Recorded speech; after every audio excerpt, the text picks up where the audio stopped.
Stephen A., it seemed to me Game 2 and Game 3 was the same game. We just reversed the roles. Give me your power of observation after watching those 48 minutes. Well, first of all, I am diametrically opposed to your theory that it was the same game. Steph Curry showed up in this particular game. That's the difference. He played like a two-time MVP, particularly in the second half. He had 11 of his last 13 shots. He finished with 35 on the evening.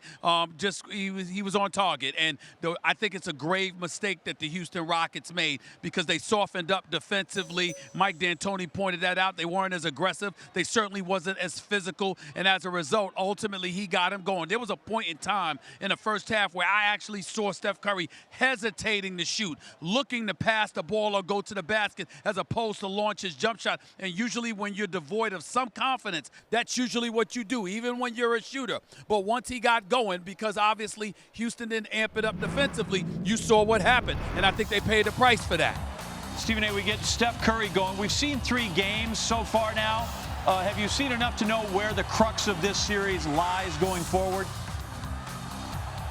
Houston has to win Game 4 or this series is over in 6 games. I don't have enough confidence in Golden State to think that they'll go back and win Game 5 in Houston. I saw how that crowd in H-Town was acting in Game 2. I saw how the players fed off of that. More importantly, I saw how there was some, I don't want to call it intimidation on the part of the referees, but when you're on your home court and you have an MVP to be in James Harden and a future Hall of Famer in Chris Paul, you're going to get some calls. So I anticipate that will happen in Game 5, and as a result, the Rockets will win Game 5. So that means Game 4 is incredibly pivotal because if Golden State comes out and they handle their business in Game 4, then you've got Game 6 right back here at the Oracle, and there will not be a Game 7. So Houston has got to win Game 4. The pressure is on them to step up and produce. The fact that they got waxed tonight, that they got completely obliterated, actually spells good news for them because you know they're going to be up and ready to go for Game 4 because they're going to view a 3-1 deficit as being the end,